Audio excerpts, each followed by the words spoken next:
여러분들은 뭐 할 때가 가장 행복하신가요?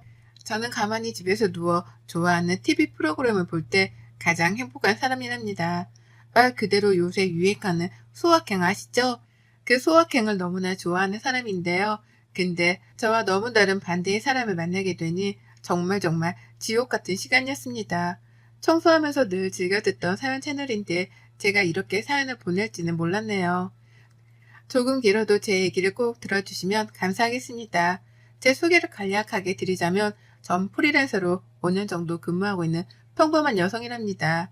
원래는 직장을 다녔었는데 재택근무로 일을 전환하면서 수입은 그 전보다 줄었지만 마음과 몸은 정말 편하거든요. 저희 남편은 평범한 회사원이에요. 저는 결혼한 지 3년 정도밖에 되지 않은 풋풋한 신혼이랍니다. 아직 아이는 없고요.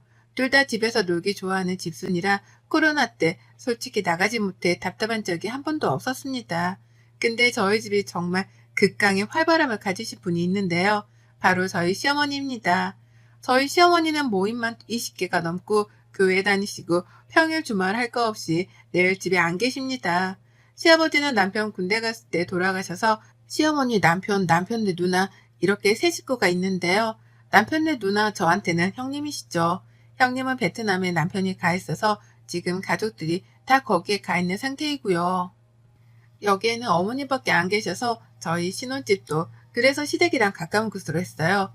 저희 친정은 두 분 다 일도 하시고 같이 계시니까 걱정이 안 되는데 남편이 시어머니 혼자 계시니까 좀 걱정이 된다고 해서 근처로 신혼집을 구했습니다. 근데 어머님은 거의 집에 안 계시기 때문에 만날 수가 없어요. 그런데 전화는 또 되게 잘하세요. 전화하셔서 매일 하시는 말이 다 초딩 같은 말씀이세요. 어떤 친구분 흉을 보시는데 제가 봐도 저희 어머님이 잘못했는데 자꾸만 자기가 무슨 잘못을 해서 그 옆에 내가 그러는지 모르겠다만 100번을 말씀하세요. 그리고 저희가 어머니께 소정이지만 용돈을 매번 드리거든요. 근데 그 용돈으로 어머님 매출에 비하면 정말 아무것도 아니에요. 그래서 도대체 무슨 돈으로 놀러 다니시는지 가끔 남편한테 물어보면 시아버지 돌아가시고 나서 그래도 꽤 많은 재산이 있어 그걸로 쓰시는 것 같더라고요. 뭐 연금도 나오신다고 하고 그거야 저희가 상관할 바는 아니니 저희는 따로 용돈을 드리고 있어서 그것만 드리거든요. 이렇게만 보았을 때 저희 시어머니 참 많이 신경 안 쓰실 것 같잖아요. 저도 처음에는 그랬습니다. 매일 집에 안 계시고 매일 어디를 다니시니까 집에 오라는 말씀도 안 하고 하시니 뭐 전화 오는 거야 받는 게 어려운 게 아니니까 근데 꼭 일주일에 한두 번은 저희랑 시간을 보내야 한다고 생각하시는 것 같아요. 물론 저도 웬만하면 어머님이랑 시간을 보내려고 하지만 주변에서 그렇게 시댁을 많이 가냐 숨 막히지 않냐 물어보는데 꼭 그렇지는 않거든요. 근데 이번에 정말 사연을 보낼 만한 일이 생겼더라고요. 저한테도요. 저희 시어머님의 성격을 잠깐 말씀드리자면 정말 아이 같으세요. 그냥 아이가 아니라 철없는 아이요. 그 도가 가끔은 너무 지나쳐 누가 엄마고 누가 아들인지도 모르겠고요. 또 누가 며느리고 또 누가 엄마인지도 모를 만큼 철이 없으세요. 어른한테 철이 없다고 하면 안 되겠지만 어머님이 딱 그러세요. 어머님은 정말 한 달에도 돈을 펑펑 쓰고 다니세요. 저 정도면 돈이 거달날 것 같은데 그냥 쓰세요. 근데 그 쓰는 게 정말 쓰잘데기 없는 곳에 써요. 한 가지만 말씀드리면 전에는 갑자기 저희 몰래 집에서 구슬하다가 걸리셨어요. 근데 그 굿을 500만 원이나 주고 하셨대요. 보통 사람이라면 이 말이 믿으시겠어요? 처음에는 50만 원인 줄 알았더니 500만 원이래요. 그래서 제가 왜 굿을 했냐고 여쭤보니 요새 집안 분위기가 우중충하고 자꾸만 자기가 아파서 모임에서 점을 보러 가니 그 무당이 굿을 하면 좋아질 거라고 한 두세 번 정도 하면 싹 사라질 거라고 했다는데 제가 봐도 딱 느낌이 오는 겁니다. 두세 번 하면 1,000만 원이 넘는데 몸이 안 좋으면 병원에 가시면 되지 왜 굿을 하는지 말이 안 되잖아요. 그 돈도 모아두었던 돈이 아니라 그냥 어디 통장에서 뺀 것 같더라고요. 어디인지도 모르겠대요. 그냥 뺐대요. 이 정도로 어머님은 사회생활을 잘 안 해보기도 하고 매일 놀기만 하니 사실 뭘 알까 싶으셨거든요. 근데 이것보다 저희 집에는 더 심한 일이 생겼답니다. 저는 거의 면허를 따고 10년 정도가 돼서 운전도 잘 못하고 차도 또 없었거든요. 남편이 차가 있어 굳이 제 차가 있을 필요가 없다고 생각하기도 하고 전 정말 집순이어서 굳이 혼자 나갈 일이 많이 없다고 생각해서 운전을 안 했거든요. 근데 재택근무하면서 업체들 갈 일이 생기면서 연수를 좀 배워야 할까 생각이 들더라고요. 대중교통 이용하기도 너무 거리가 멀고 해서 남편이랑 상의 후에 연수를 배우고 그냥 서브카로 적당한 차를 구매하기로 했습니다. 다들 근데 아시잖아요. 요새 신차 기다리는 게 거의 하늘의 별 따기인 것을요. 그래서 중고차도 알아보는데 마땅치가 않았습니다. 그러던 와중에 갑자기 시모가 저에게 대뜸 너 차 필요하냐? 물어보길래 필요해서 출퇴근용으로 좀 저렴한 거 보고 있다 라고 말씀드리니 자기 모임에 있는 아줌마가 차를 내놓는다고 하는데 거의 새 거인데 자기한테 저렴하게 주기로 했다고 네가 사면 어떻겠냐고 하는데 이게 웬일인가 싶어서 그 차 사진도 보고 실물로도 가지고 오셨더라고요. 정말 거의 새 차 느낌이고 가격도 너무 저렴해 안 살 수가 없는 가격이었어요. 당장 사겠다고 말하고 현금으로 중고차를 구매했습니다. 소개시켜주신 어머님께도 감사해서 제가 백화점 가서 옷 한 벌 사드렸거든요. 근데 이때부터였을까요? 자꾸만 어머님이 어디 가려고 하는데 거기 좀 데려다 달라고 이야기를 하시는 거예요. 처음에는 당연히 모셔다 드렸습니다. 어머님도 면허는 있으신데 장롱 면허라 자기도 막 운전을 배우고 싶다고 하는데 저도 연수받고 차 한 대 뽑으라고 말씀드렸는데 자기는 굳이 필요 없다며 계속 그러시더라고요. 그래서 정말 10번 중에 9번은 계속 모셔다 드렸어요. 근데 그 거리가 집에서도 거의 1시간에서 1시간 반 정도는 가야 하는 거리에 위치해 있는 곳이 많았습니다. 요즘 기름값도 많이 오르고 저는 왔다 갔다 하면 진짜 진이 빠지기도 하고 차를 일 때문에 구매했는데 어머님 데리고 다니는 일들이 더 많아 한 번은 제가 볼멘 소리로 어머님께 너무 피곤하다라고 했죠. 그랬더니 갑자기 버럭 화를 내더니 네가 누구 때문에 이 차를 샀는데 너 벌써 잊었냐? 하시면서요. 그렇게 소리를 지르는 걸 많이 못 봐서 저도 좀 당황하긴 했지만 서운하시나 보다 하고 그 뒤로도 어머님을 계속 모셔다 드렸어요. 한 번, 두 번, 세 번, 네 번. 횟수는 점점 올라가고 이제는 아예 저보고 대놓고 장거리 운전 좀 내일 해야겠다면서 문자로 보내세요. 제가 업체 가야 할 일이 있어서 어렵다고 하면 기다리겠다고 말씀하시니 자기는 저녁에 가도 상관없다면서 그러는데 거절을 해도 계속 저러는데 운전도 아직 미숙해서 한번 운전하고 나면 진짜 기진맥진했습니다. 그래서 이번에는 제가 아직 그런 장거리에 익숙하지가 않다. 이번에는 제가 택시비 드릴 테니 택시 타고 가셔라 그러면서 그게 더 안전할 것 같다라고 했죠. 그러던 어머님이 저보고 문자로 딱 그럼 30만 원만 붙여라 라고 하더라고요. 아니 30만 원이 누구네 개 이름도 아닌데 저렇게 하니 처음에는 기분이 많이 나빴습니다. 돈을 드린다고 제가 먼저 말씀드렸으니 우선은 붙여드리고 남편한테 그날 저녁 이런 얘기를 했더니 엄마가 혼자 가는 게 좀 그래서 그런 것 같다. 시간 지나면 잠잠해질 테니 저보고 조금만 참아달라고 하는데 남편도 자기 엄마라면 정말 지극하게 챙기는 효조라 무슨 말을 하겠나 싶어서 말았죠. 그 뒤로도 어머님의 운전 부탁은 도를 지나칠 정도였습니다. 정말 한 번은 주말에 남편은 회사 가고 저는 오랜만에 늦잠을 자고 있는데 아침부터 거의 100번은 전화하셔서 오늘 어디 가야 하는데 왜 늦잠을 자냐? 너는 게을러서 어떡하냐는 잔소리를 시전하셨습니다. 저도 그런 말씀은 없었는데 갑자기 왜 그러시냐 하니 저보고 빨리 오라고 지금 자기 빨리 데리러 오라고 하는 거예요. 저 일어난 지 10분도 안 됐는데 저러니 우선 모자만 푹 눌러쓰고 나갔어요. 근데 제가 저렇게 해드리면 고맙다 말 정도는 하실 수 있는데 가는 내내 계속 불평불만만 시전하시길래 귀 닫고 운전만 하고 갔습니다. 정말 차를 다시 팔아버려야 할 정도로 큰 고민하게 되었는데요. 도를 지나치는 어머님의 부탁에 아무래도 안 되겠다 싶어 어머님한테 백화점으로 쇼핑 가자고 말씀드리고 우선 기분을 좋게 만들어드린 후에 어머님께 넌지시 말씀을 드렸습니다. 어머님 모셔다 드리는 게 정말 싫어서가 아닌데 제가 앞으로 업체 다닐 일도 좀 많아지고 제가 운전이 아직 미숙해서 너무 장거리는 힘드네요. 그때는 어머님이 택시 타고 다니셔야 할 것 같아요. 뭐? 내가 너를 얼마나 불렀다고 그러냐? 아, 부르신 건 아니지만 그래도 많이 제가 어머님을 모셔다 드리니 운전을 한 번 하고 오면 쓰러져서 아무 일도 못하고 자는 시간이 많아서요. 어머님이 이해 좀 해주세요. 라고 했더니 뭐 말로는 알겠다고 하더라고요. 그 뒤로는 좀 잠잠해진 것 같아서 저도 마음이 많이 놓였죠. 그리고 오랜만에 남편이 주말에 쉬어서 둘이 근처에 있는 호캉스에 가자 싶어 정말 오랜만에 둘이 여행을 갔습니다. 가까운 곳이라 짐을 간단하게 싸서 가서 영화도 보고 수영도 하고 저녁에는 와인도 마시고 오랜만에 둘이 보내니 참 좋았습니다. 역시 이런 게 결혼의 행복이다.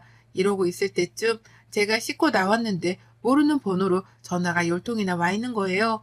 일 안 할 때는 업무톡 받기 싫어서 무음으로 해놨는데 10통이나 와 있어서 뭐지 싶어서 전화를 받았습니다. 누구세요? 전화를 많이 하셨길래요. 정수지 씨 맞으시죠? 여기 경찰서입니다. 네? 경찰서요? 경찰서에서 왜? 처음에는 그 전화를 받고 저는 보이스피싱인 줄 알았어요. 그래서 끊으려는데 갑자기 경찰관께서 저보고 김옥순 씨 아시죠? 네, 저희 어머님이신데 왜 그러세요? 어머님 무슨 일 있으세요? 지금 김옥순 씨가 도로 위에서 교통사고를 해서 합의를 해야 할 것 같습니다. 근데 그 차가 정수지 씨 명의로 되어 있다고 하고 어머님이 면허는 있으신데 제가 보기엔 운전 미숙으로밖에 안 보여서 와보셔야 할 것 같습니다. 그 이야기를 듣는데 정말 머릿속이 새하얘지더라고요. 분명히 제 차는 집에 있고 한데 어머님이 왜 제 차를 가지고 나갔을까? 어떻게 가지고 나갔을까 싶기도 해서 남편한테 이 사실을 당장 알렸죠. 근데 남편은 어머님이 갑자기 아까 우리 집에 뭐 반찬을 가져다 들어오신다면서 집 비밀번호를 알려달라고 했대요. 엄마가 뭔 반찬을 했냐 하니 자기도 모임 사람들이 가져다 줬는데 너무 맛있어서 너희도 가져다 주려고 하니 너네 여행 가니까 자기가 냉장고에 두고 간다고 하길래 집 비밀번호를 알려드렸다고 합니다. 남편도 그 얘기를 듣자마자 같이 호텔에서 나와 해당 경찰서로 갔습니다. 갔더니 어머님은 어떤 분이랑 싸우고 있고 경찰들은 말리고 있어. 도대체 어떻게 된 일이냐고 남편이 버럭 화를 냈죠. 어떻게 이 사람 차를 타고 나갔냐니까 어머님 하시는 말이 참 아직도 기억에 남네요. 얘가 내가 정말 싸게 좋은 차 싸게 해줬더니 내가 몇 번 태워달라 하니까 그게 귀찮다고 하잖아. 근데 나는 어디 갈 데가 있고 니네는 마침 여행 갔다길래 얘 차 좀 내가 타봤어. 뭐 도둑질한 것도 아니고 내가 뭐 죽을 죄를 쳤니? 라면서 뻔뻔하게 오히려 나오니까 할 말이 없더라고요. 차 상태를 사진으로 보니 제 차는 벌써 폐차 수준으로 찌그러져 있고 상대방 차는 다행히도 SUV라 손상도가 크긴 하지만 제 차만큼은 아닌데 사람이 다쳐 병원으로 가야겠다고 하는 겁니다. 블랙박스도 확인하는데 이건 초보인 제가 봐도 어머님 잘못이 100%인 것 같은데 자꾸만 우기니까 경찰관이 도로 통제 때문에 우선 모시고 왔다고 말씀하더라고요. 남편은 쪽팔린 지 고개만 푹 숙이고 있고 어머님은 자기가 뭘 잘못했느냐면서 계속 소리 고래고래 지르고 있어서 제가 큰 소리로 그러면 안 되지만 어머님 제발 좀 그만하세요. 지금 여기 어머님만 있는 거 아니잖아요. 라고 했습니다. 그리고 도대체 어떻게 이런 일을 벌이셨냐고 물어보니 어머님의 진술서에 참 솔직하게 적으셨더라고요. 어머님은 저희가 여행 가는 걸 알고 남편한테 비밀번호를 물어 저희 집으로 들어오셨고 제 차키를 집어 차를 찾아서 도로로 나가는 순간 신호를 보고 가지 않다가 옆에서 오는 차와 부딪혔더라고요. 이건 근데 정말 도둑질이잖아요. 남의 차를 허락도 없이 타고 나가셨다는 게 몰래 쓰고 다시 가져다 놓으면 아무 일도 없다고 생각하셔서 그랬대요. 근데 제 차에 블랙박스도 있고 조금 생각하면 다 알 수도 있는데 모를 거라고 생각해 저런 행동을 했다니 이해가 가지 않고 또 너무나 어이가 없었지만 우선은 거기서 합의하는 게 가장 중요하다고 생각해서 먼저 보험사랑 이야기를 하고 다시 만나기로 한 후 경찰서에서 어머님을 모시고 나왔습니다. 남편은 도대체 무슨 생각으로 그랬냐고 난리치고 어머님은 내가 무슨 잘못을 했냐 그러고 그 뒤로도 저희 집은 전쟁 아닌 전쟁을 치르게 되었습니다. 우선 어머님의 사고에 피해 입은 분이 합의금 1,000만 원을 요구했고 어머님은 운전미숙의 면허증은 있지만 거의 장롱면허의 과실이 90% 나올 것 같아서 보험사에서도 그냥 합의하는 게 좋다고 했지만 어머님은 그런 돈도 없고 자기가 잘못한 게 없다고 계속 난리를 치셔가지고 지옥 같은 일주일이 흘러갔습니다. 저한테 사과 한마디 안 하시는 어머님을 보고 저는 있던 전까지 떨어져 버린 상황이고 남편 또한 엄마의 행동에 너무 화가 나 아무 말도 못하더라고요. 그러다 문득 도저히 어머님의 저런 엽기적인 행동을 볼 수 없었던 저는 시댁으로 넘어가서 이야기를 드렸습니다. 어머님, 저 2번 말 안 해요. 저희 합의금 내드릴 돈 없고요. 어머님이 잘못 안 하셨다고 하셨으니 변호사 선임하셔서 소송하세요. 근데 그건 아셔야 돼요. 변호사 선임 비용만 해도 700에서 1000만 원이 들어요. 물론 이것보다 더 저렴한 곳도 있겠지만 그래도 어머님 과실이 조금이라도 덜 없어지게 하려면 당연히 대형 로펌, 잘하는 로펌에서 하셔야겠죠? 로펌은 아시죠? 어머님은 잘하는 똑똑 박사이시니까 저 더 이상 말하지 않을게요. 저희는 합의금 내드릴 돈 없고 어머님 잘못 인정하지 않으시면 더 이상 마세요. 내가 잘못이 없다는데 왜 자꾸 나한테 몰아가냐고. 그러니까 변호사 선임하시라니깐요. 근데 저희는 지켜드릴 수 없다고요. 왜 자식된 도리로 지켜드려야 해요? 어머님, 제 차 몰래 가져가서 타고 그것도 모자라 제 차로 사고까지 내서 지금 폐차 수준이라고요. 근데 저한테 미안하단 말 한마디 하셨어요? 제가 어머님 제 차 몰래 끌고 나간 것도 신고해서 소송 한번 걸어볼까요? 그것까지 안 하는 걸 지금 감사하게 생각하세요. 자식 부끄러운 줄 아시고요. 라고 말하니 그때 갑자기 어머님 얼굴이 울그락불그락 하면서 저희 보고 그만 가라 하고 방으로 들어가시더라고요.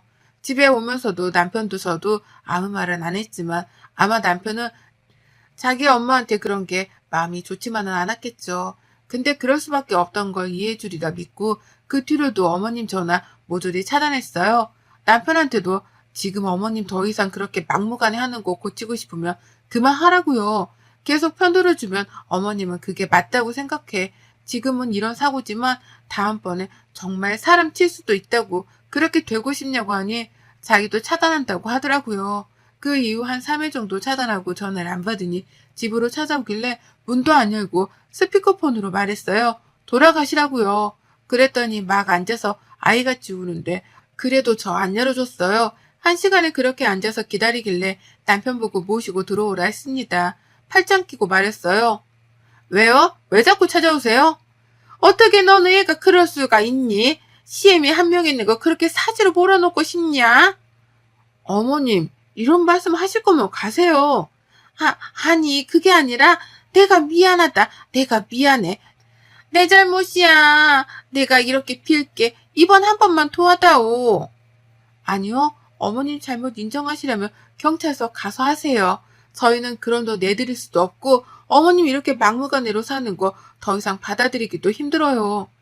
미안하다 미안해. 제발 이번 한 번만 너희가 좀 도와주면 안 되겠니? 아니요. 그럴 수 없어요. 그만 가세요. 하고 어머님을 그렇게 내쫓았습니다.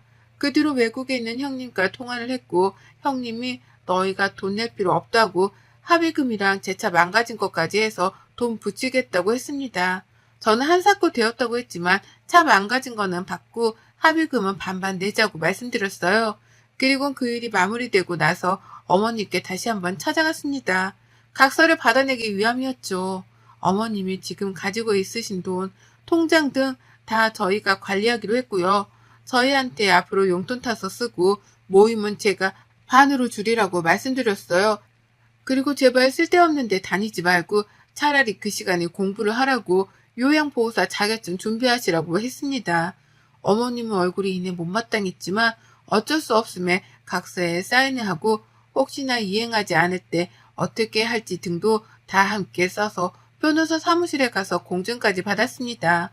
남편은 뭘 그렇게까지 하냐고 했지만 어머님은 이렇게 하지 않으면 또다시 이럴 사람이라 지금 확실히 뿌리를 잡아야 한다고 했죠. 그 뒤로 어머님은 제가 늘 한 달마다 용돈을 드리고 어머님은 나가는 고정 비용 등을 어머님 통장에서 딱 그것만 빠져나갈 수 있도록 제가 넣어둔답니다. 모임은 반에서 반으로 줄이고 요양보호사를 지금 준비 중이세요. 그리고 따면 바로 일하기로 저랑 약속하셨습니다. 어머님은 집에서 사고 치는 것보다 일하시면서 있으신 게 더 나을 것 같다는 판단이 들어서였습니다. 또 예전과 다른 점을 말씀드리면 예전에는 막무가내셨다면 지금은 그냥 아무 말 없는 시어머니가 됐다고 해야 할까요? 물론 제가 너무한다고도 어머니 입장에서는 생각할 수 있겠지만 저는 이게 최선이라고 생각했습니다. 어머님은 이렇게 잡아줘야 나중에 더 큰 사고를 치지 않으실 테니까요. 이렇게 긴 걸 읽어주신 구독자분들께 감사드립니다. 저희 시어머니 철없는 막내딸이라고 생각하고 잘 케어해볼랍니다. 여러분의 생각은 댓글로 남겨주세요. 오늘도 시청해주셔서 정말 감사합니다.